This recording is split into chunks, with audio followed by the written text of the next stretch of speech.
Welcome to This Explainer. All right, let's just imagine waking up one day. You aren't broke, you're not unemployed, and you're definitely not in debt. Yet somehow, you're actually poorer than ever. That brings us to part one, the invisible wealth thief. So you've got to ask, how exactly did your wealth just vanish? No one broke in and robbed you in the dead of night. There wasn't some hacker attacking your bank accounts. No scammer tricked you out of your hard-earned cash. And yet, your wealth vanished. It happens silently, it's completely legal, and it flies totally under the radar. Well, this happens literally every single day to millions of people. And this thief, it has a name. It's called inflation. It's secretly stealing your future, literally one single dollar at a time. And honestly, the truly wild part about all this, most people never even notice it's happening until it's too late. Let's move to part two, the purchasing power trap. See, most folks out there think inflation just means seeing higher prices at the grocery store, but the danger goes way, way deeper than that. Think about holding an ice cube in your hand outside on a warm summer day. Obviously, slowly, it starts to melt, right? Well, inflation does the exact same thing to your money. Your bank account balance might look great. It might even be growing because you're diligently depositing your savings, but your purchasing power, the actual muscle of what that cash can buy, is shrinking.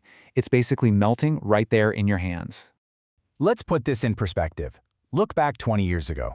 A single dollar bought you a whole lot more. Even 10 years ago, that dollar still stretched pretty darn far. But today, well, you know it, that same exact piece of paper works significantly harder and it gets you significantly less. The face value is exactly the same, it still says $1, but its underlying power has completely deteriorated. Now, I want you to think bigger. We're talking about your comfortable retirement, your kids' college savings, your dream home, your entire future lifestyle. Inflation is actively attacking all of them because it doesn't just raise your daily costs, it actually raises the cost of your future dreams. If your cash is just sitting still in a vault somewhere, it's actually losing a race. Every single year, inflation moves forward, meaning your savings must move even faster just to keep up. Moving into part three here, the psychology of inflation. This is fascinating because inflation actually wins mentally first. It plays a total trick on your mind. Imagine this. You get a bigger paycheck at work. You celebrate. Naturally, you feel richer, right? But then reality sets in. Food costs more. Housing costs way more. Insurance, travel, everything goes up. Those rising living expenses swoop right in and financially erase that raise entirely. It's like you never even got it. And this is exactly why millions of people are earning more money today than ever before, yet they feel completely stuck. They are fighting an invisible force. Their income grew on paper, sure, but their purchasing power didn't budge an inch. Or in a lot of cases, it actually went backward.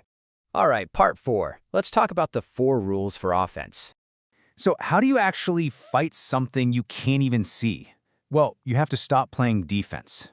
Trying to just save your way out of inflation, yeah, that's a losing battle. So rule number 1, you've got to redefine what cash is.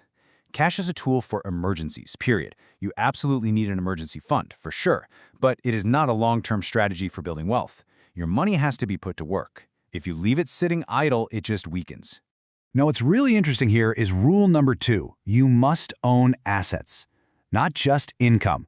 Relying on earning income alone means you're going to struggle heavily against inflation, but owning assets, that actually fights it. Why? Because businesses can raise their prices. Real estate owners can raise their rents. When you own actual assets, inflation starts working in your favor instead of against you. Which brings us to rule 3, invest consistently.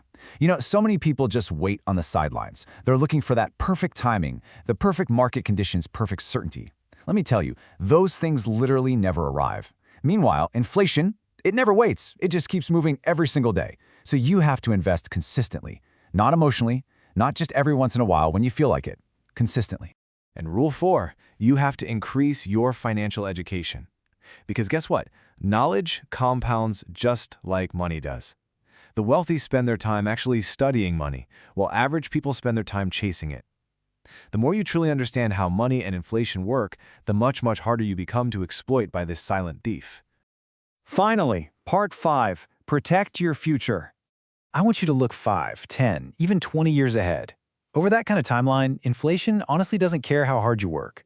It only cares about one thing. Is your money growing faster than it is? Average people spend their entire lives on a treadmill, chasing raises just hoping to outpace their expenses. But wealthy people, They step completely off that treadmill and they build assets instead. That is a massive compounding difference. It's quite literally the defining line between just surviving and actually thriving. So here is the ultimate mindset shift. Average people save their dollars, and they live in constant fear of inflation. Wealthy people buy ownership, things like equity, businesses, real estate, and they actively prepare for it.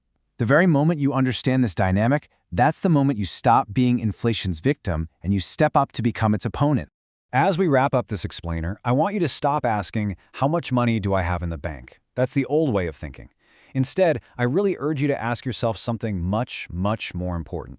Ask yourself, how much purchasing power am I actually protecting? Let that sink in for a second. Because at the end of the day, your financial freedom entirely depends on it. Thanks so much for learning with me today, and I'll see you in the next explainer.